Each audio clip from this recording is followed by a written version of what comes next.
Hi everyone, welcome to this evening's SheFan Pros Empowered Women in Blockchains. I'm absolutely delighted to have our fabulous guest speaker here, the lovely Michael Tanaka from MIRACL. Michael, I'm delighted to have you here. Thank you for joining us. I know how busy you are, and I know it's time sensitive, so I'm really glad that you've taken the time out today to come and join us and share with us all these valuable insights that you have. No, thank you for having me here. It's great to have the opportunity to speak to the SheFan Pro community. Fabulous, fabulous. So, Michael, tell us a little bit about yourself and how you came to do what you're doing, and so on and so forth, because it's a fascinating story. Yeah, it absolutely is. Of course, that of course depends how much you enjoy the subject of authentication, passwords, and cybersecurity, and that may not be everyone's cup of tea. But I'm the chief commercial officer for a company called MIRACL. MIRACL has in the past contributed to technology in the form of cryptographic libraries to various different blockchain projects, including the Hyperledger project. And we also offer passwordless multi-factor authentication to be directly integrated into any sort of service. And that's particularly well suited to blockchain projects. The sort of subject I'd like to talk about today are passwords themselves, which is sort of strange considering, of course, we deal with multi-factor passwordless solutions. But the fact is that passwords are obviously a very important part in society currently in the services that we offer. They also have a fairly interesting past. And funnily enough, they're going to play a big role in future criminal activities, of which you can already see that result today. That's fascinating, because passwords, I think our audiences, will be, super intrigued to find out more about this because, especially when it comes to security, which is so important, isn't it? When we're online and so on and so forth. So what is it that MIRACL does then? Well, MIRACL itself actually supplies a multi-factor authentication, which is generally considered to be far, far more secure than something like a password, which is a single factor authentication. The important bit is that the way we do it is we make it extremely accessible and extremely easy for users. But to be honest, what I want to do first, if I can, is let me just share a presentation, and what we can do is run through some of the history of the password, and then I can go into a little bit more detail about what we do. Sure thing, thank you. Let's see, screen. Now, is that visible to you? Great stuff. It is, yeah. All right, so it's quite interesting, but if you think about what's the actual definition of a password, according to Wiki, it's secret data, typically a string of characters, and it's used to confirm somebody's identity.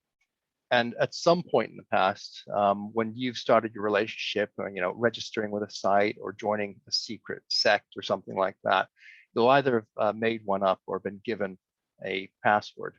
And that means that essentially those passwords are shared because you know it, and obviously the service knows it. And also at some point in the future, you're going to have to disclose it again.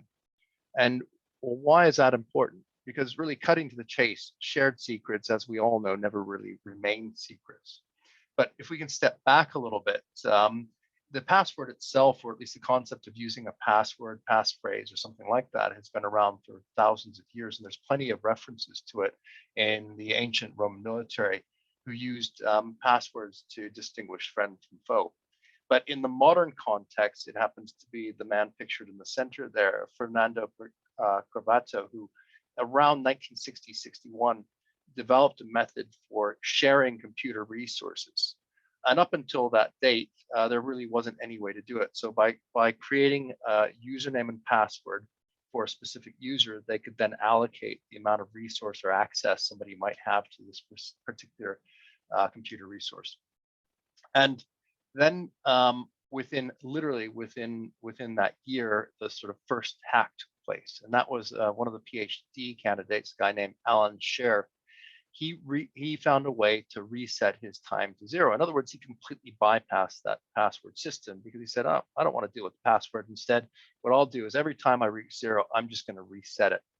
So that was just actually working around, and that's a very common thing when you think about it. People build very strong doors, but obviously there's often ways in via the window, and in systems the same thing exists, that you can have your main authentication, which might be a password, and that may be secure in a particular instance, but somebody will find a way around it. Anyways, fast forward a few years, this same Alan Shearer lost that ability to basically reset his time. But then he decided to do something else, which actually was the first proper password hack. What he did was he printed the password file. So the password file itself, having the username and passwords, was actually readily available, and he simply printed that out. And funnily enough, he actually handed that out to some of his friends as well. So what they could do, whenever they needed additional time, they would just sign in as somebody else, and they would start using their resources. And that wasn't actually discovered. In fact, it was never actually discovered. It was actually disclosed by Alan 25 years later. And that's another common problem with all sorts of these attacks, that they're often not discovered for a significant period of time afterwards. Now, 25 years may be in the extreme end, but it's often quite a lengthy period of time.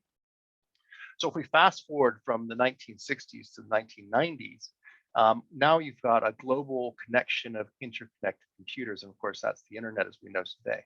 In Fernando's day, of course, people were limited by physical access to the computers themselves. So with the exception of a few dodgy students, really, you wouldn't let very many people into that resource. And you could control that access with something as simple as a password. Of course, now you turn on any computer or any device, and it's instantly accessible by 25 billion other points across the globe. Of course, you don't know what those devices are, or who the people are behind those devices. I remember back in 1995, my first email account's password was, as you might be able to guess, password.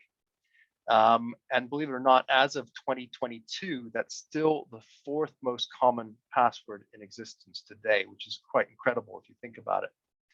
And you probably guessed that the most common password is 123456. And take a guess what the next most common password is. Have a random guess if you want. Oh, could it be something like ABC, or No, that, it's even simpler. It's date of birth, maybe? It's 1234567889. Oh gosh. Oh dear.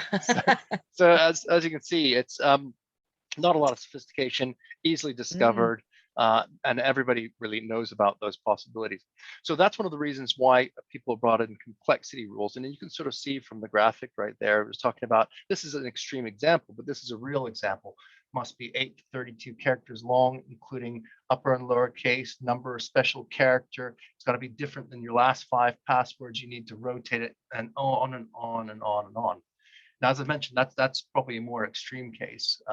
But to a greater or lesser extent, most services are like that. And if you can imagine as well, back in the Roman days, one password was often used for hundreds of people. It's like it was common knowledge amongst the whole group or a legion or whatever that they would actually have a passphrase that they knew, which is no longer true because now every service and every person has to have a unique password. So what that means then is that you're having to remember a huge number of very highly complex passwords, which might even have to meet, those sort of extreme complexity rules. And what's the problem with that? Well, it's pretty obvious what the problem is. The problem is that, of course, people forget them, and the idea is that all of these sort of things are ultimately prone to discovery.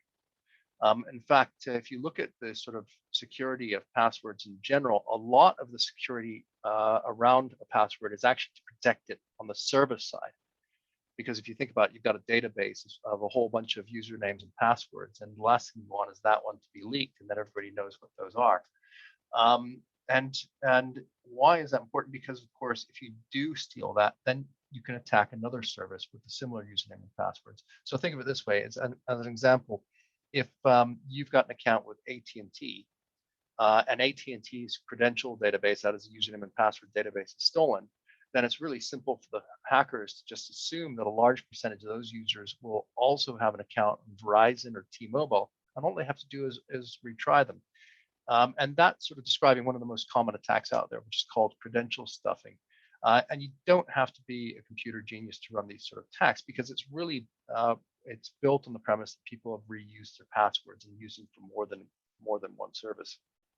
So for an attacker, it just requires a little bit of scripting and a database of stolen credentials, and that's all you need.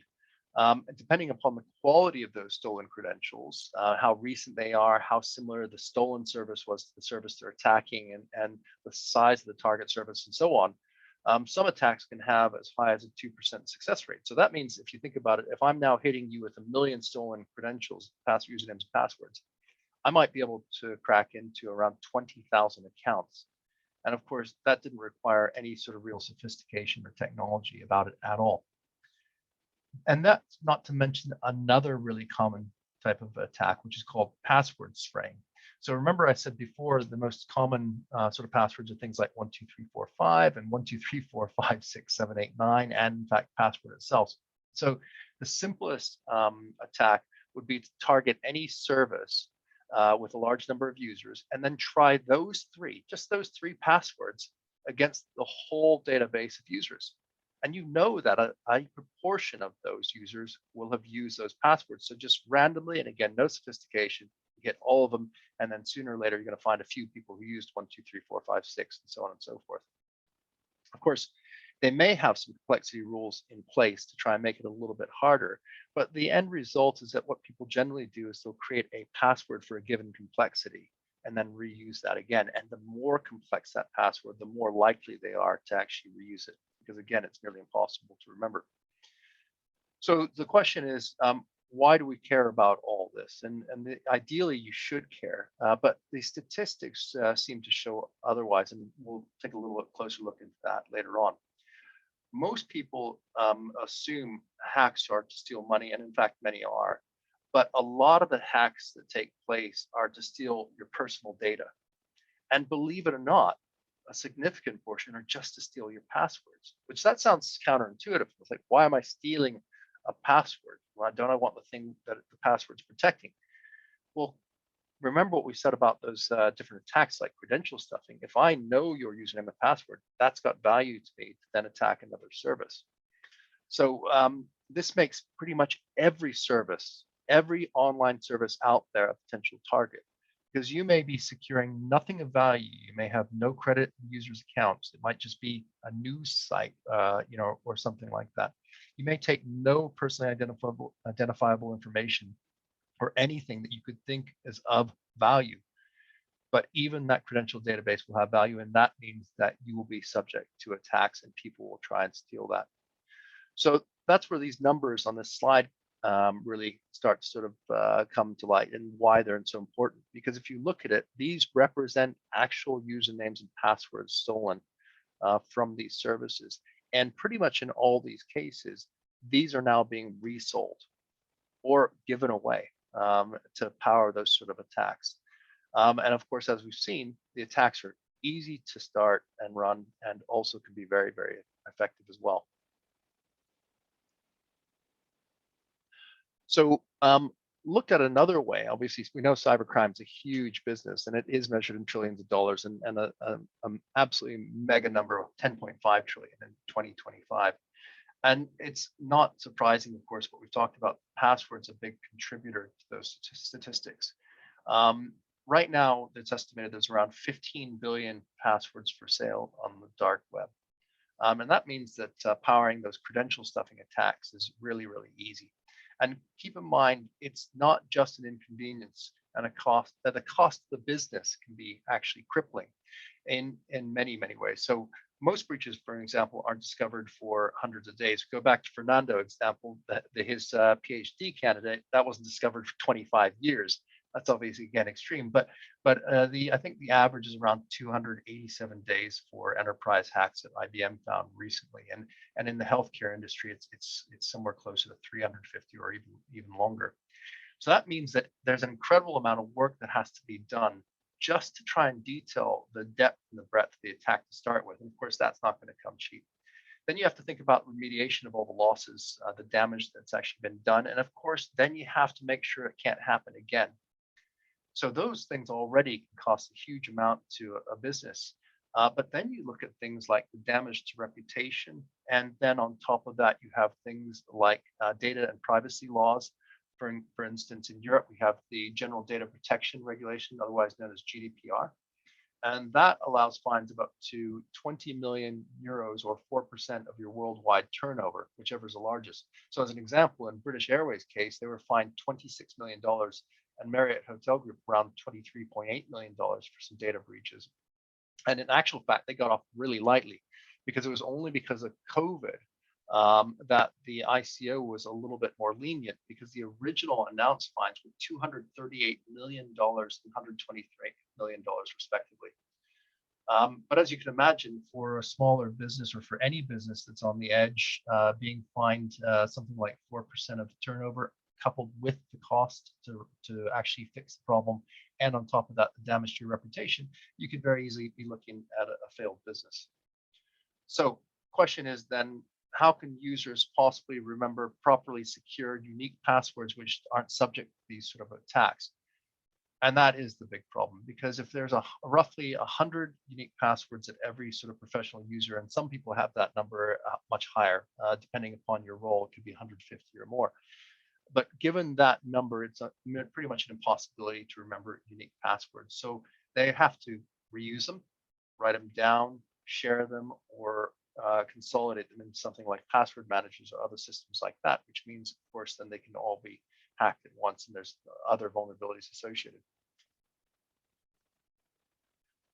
So then this also starts to get become strange when you actually look at the response of the consumers as well, because we understand how important passwords are. They secure pretty much almost most of our services online. We know how dangerous they are, and we know how dangerous it is to reuse them and to share them and so on.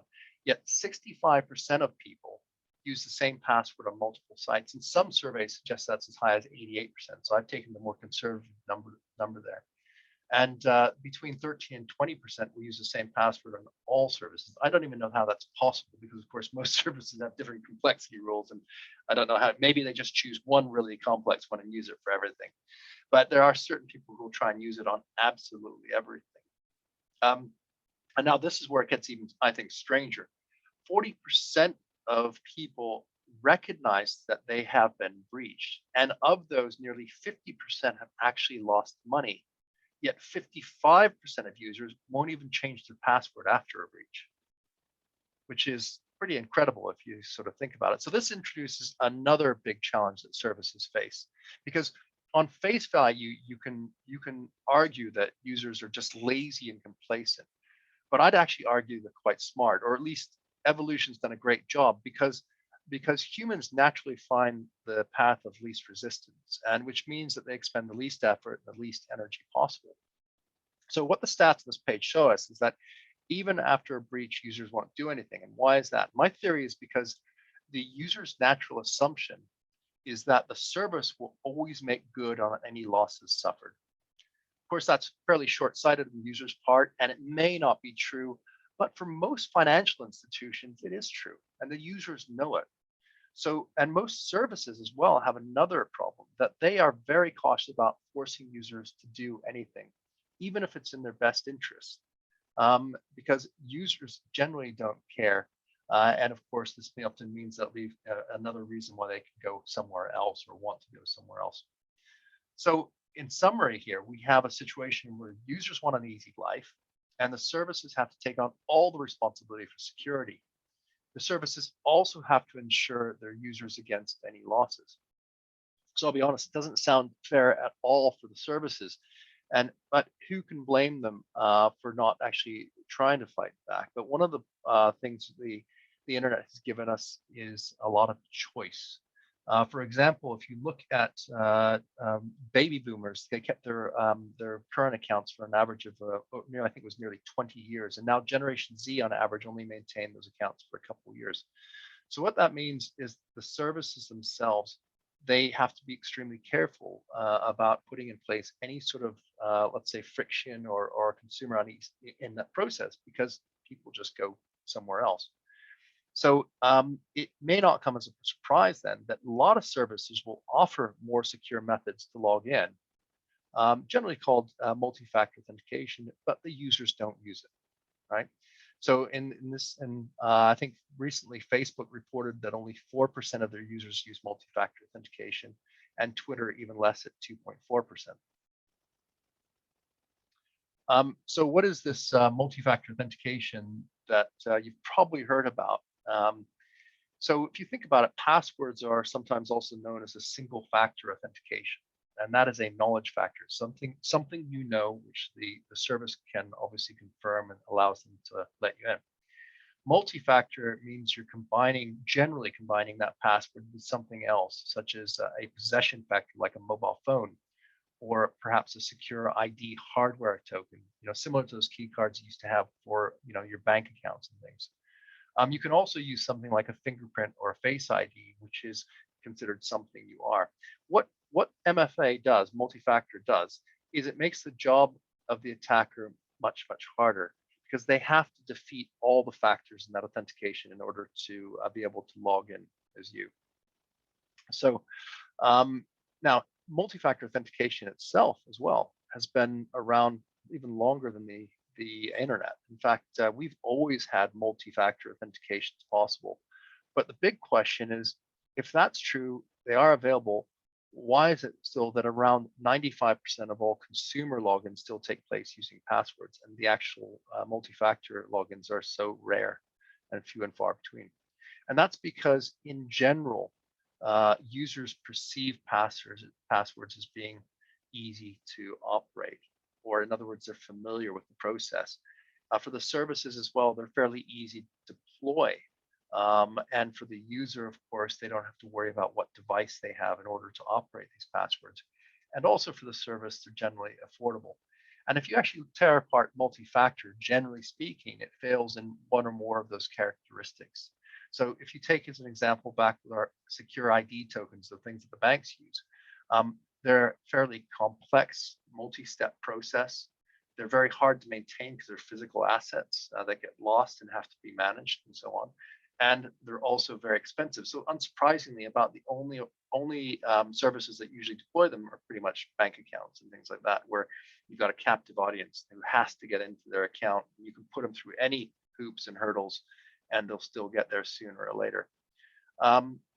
Something like biometrics is often bandied as about the solution for everything. And there are some certain circumstances where biometrics is a very good solution. But again, biometrics are highly dependent on the hardware. Obviously, something like a fingerprint reader or a camera. And they're also prone to failure, face covered, dirty hands, or something like that. And last but not least, most biometrics today rely on a mobile phone. And of course, you don't always have that mobile phone available, and it might not have power, it may not have service, and so on. Even if you look at passwords in a realistic cold lighted day, they also fail in terms of simplicity of operation. Given modern complexity rules and the fact that you may have to remember about 100 of them, it's no surprise that users can fail 5 to 15% of the time. And we've also already established that they have to remember 100 odd complex passwords, which means you're going to have to write them down, or you're going to have a password manager or some other system to be able to use these things. So clearly, it's not quite as simple as people would perceive. Likewise, passwords will fail that affordability test as well, because if you think about that 5 to 15% failure, that's going to result in a lot of support requirements. And depending upon the service, it's estimated that between 20 and 70% of all support queries are about password logins. And then if you, on top of that, if you think about the total cost of ownership of these passwords and include things like security issues and the remediation around those issues, the possible fines and those liabilities, then passwords can be potentially a huge liability. So what we need to replace passwords, we need technology which is simple and familiar for the users to operate, easily deployed anywhere, and affordable for the online services such as a retailer. It's not just the banks that need these things, it's pretty much any online service that could benefit from them. And at this point, I would say that I want to show you exactly what we do, just to give you an idea of what multi-factor can be. But in some ways, it is a shameless demo. Uh, but hopefully, you won't turn off at this point. Yeah, no, Michael, honestly, I think this is Yeah. absolutely fascinating. And the numbers are staggering, aren't they? I mean, it's a much bigger problem than you'd actually perhaps realize. And I think I can certainly relate to some of the statistics there that you highlighted, the complexity of some of the passwords and the fact that you've got to remember them all. It's just impossible, certainly for me. Yep. And I invariably end up having to click the forgot password button on most sites that I go to, because I just simply can't remember them all. So all the time, yeah, absolutely, Joanne. So yeah, I'm really keen now to hear about the next bit now, and what the solution might be for this. Well, I won't spend a lot of time dwelling on it. I just really show you the thing in operation. And of course, you can make up your own mind whether or not it looks interesting. Let me just close this down and go over to. So what you can see here is on the left-hand side is this actual handset of mine. It's a really cheap and cheerful $50 handset from China. And on the right-hand side, you see the browser on my desktop. The idea of what we do is we try and make multi-factor basically deployable on absolutely anything. In fact, our stated goal is 100% of the devices 100% of the times. And the reason we can do that is because we deliver it. One of the methods we deliver it is via the browser. And so what I'm going to do here is I'm going to launch the browser on my phone, and I'm going to hit the login, type in my PIN, and that's it. So that's a sort of single step multi-factor authentication using a PIN which I chose for this particular device.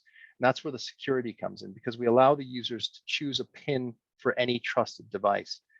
And why does that make sense? And why does that actually improve the security log? Because what it means is that it's multi-factor. You first of all have the knowledge factor being the PIN, which is it's almost like an incredibly simple password, but it's not used like a password. And then the second thing you have is you have the device itself.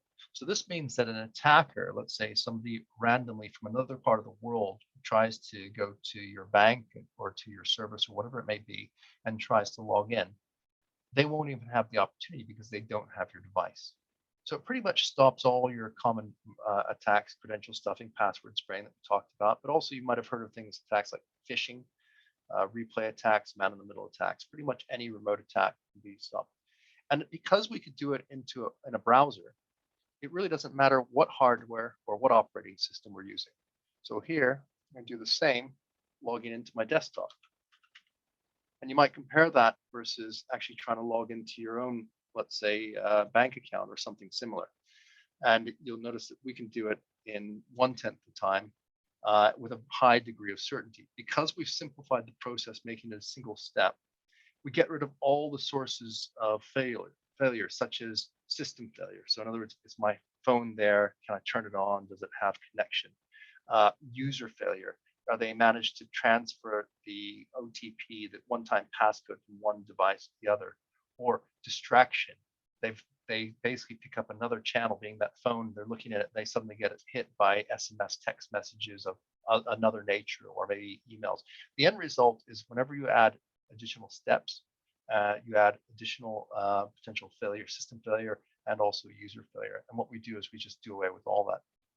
And the idea is it's now so simple that for the service, rather than just authenticating the actual session itself, you can also authenticate, let's say, an action. In this case, this is sort of a demo based off a bank, but the idea is the same no matter what the action is: agreeing to terms and conditions, let's say changing personal data, looking at sensitive data, or whatever you want.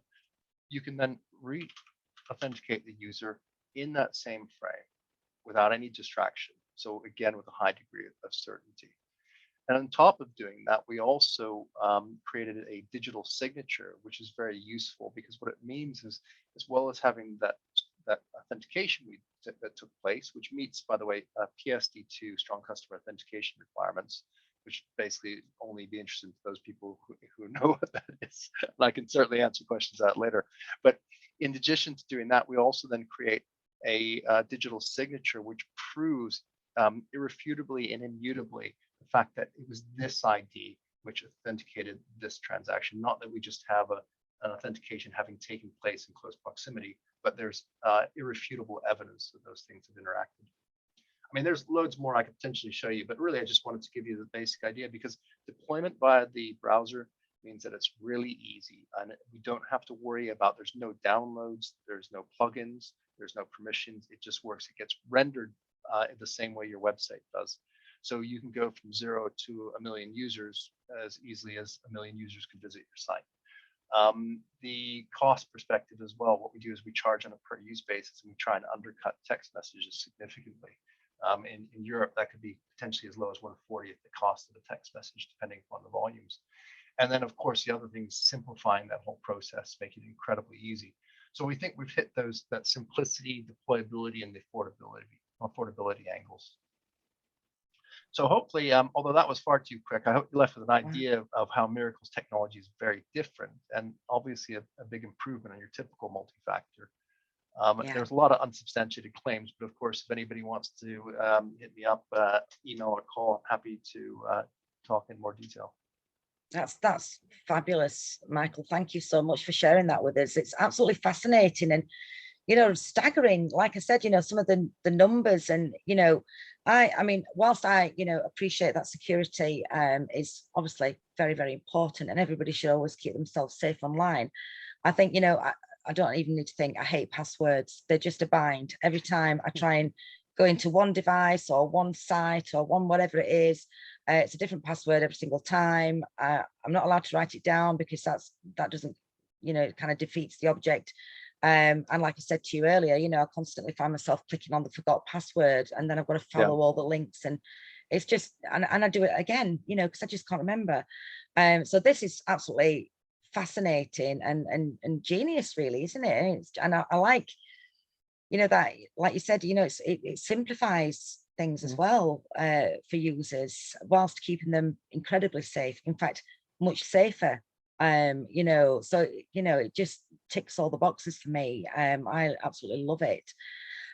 So if any of our viewers are, you know, wanting to find out anything more, or they've got any questions, or they'd like to, you know, use this for themselves or whatever, how do they find you? Where can they find you on social media, websites, whatever? Yeah, they can look me up on obviously LinkedIn and connect directly. Alternatively, you can go to miracle.com where you can actually sign up or actually contact us directly, and you'll see that there's obviously a form there, but there's also some, I think there's some email addresses and various other things listed there. The other thing I would say is that we didn't really go into a lot of detail because it starts getting highly technical, but the way the whole thing is architected and the way we use data means it's really a very, very good fit for the blockchain and other sort of distributed systems. Essentially, we start off with the concept of complete anonymity of the user, and it's down to the service to associate whatever personal details you want to that authentication. MIRACL has no access to that information, nor ever wants to see those sort of things. In fact, it's really strange. In our solution, I can actually count on one hand the number of data items we collect the success or failure of a login, the ID that's trying to log in, the IP address, the description for the login, and the time and date. And that's all. And other than that, we know nothing. So we don't know where the person works, you know, why they're there, how they're using the system, none of that. And the other angle as well worth mentioning is that we're very, I'd say, startup friendly as well. So we've got special programs for startups, which means they can pretty much get on board with unlimited usage for free for at least a year and possibly longer. And when it comes to actual deployments, I think we're generally around usually anywhere from a quarter to 100th the cost of you know, more traditional systems. So I think it is a particularly good match to some of your technical members.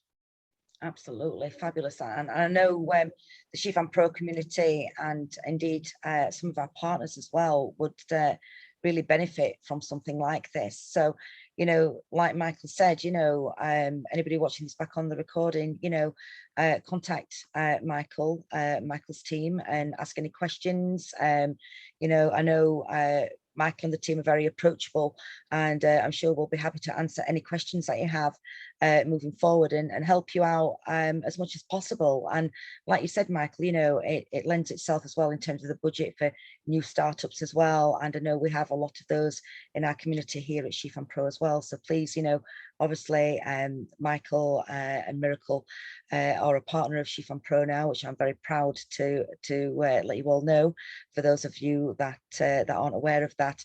And yeah, certainly visit the website, connect with Michael and the team, and answer any questions because I know that they're always happy to help.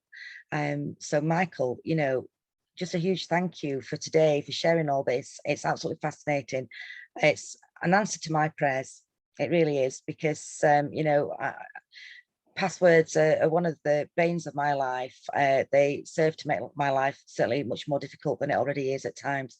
And you know, something like this would just be absolutely fabulous.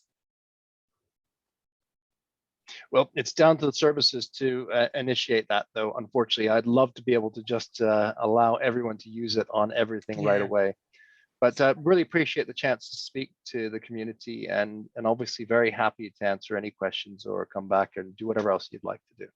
Okay. Fabulous. That's really, really great. So thank you, everybody, for watching back. All to our viewers, our community. If it wasn't for you, then it would be a very lonely place, and we appreciate each and every single one of you for taking the time to watch back our recordings here. And you know, the big thanks as well here go to Michael and to Joanne and Margaret, and Michael obviously being from MIRACL. So thank you so very much. Appreciate it. Thanks. Thank you. Cheers. Okay. Thank you. See you soon, everybody. Thank you. Thank you. Bye-bye. Bye.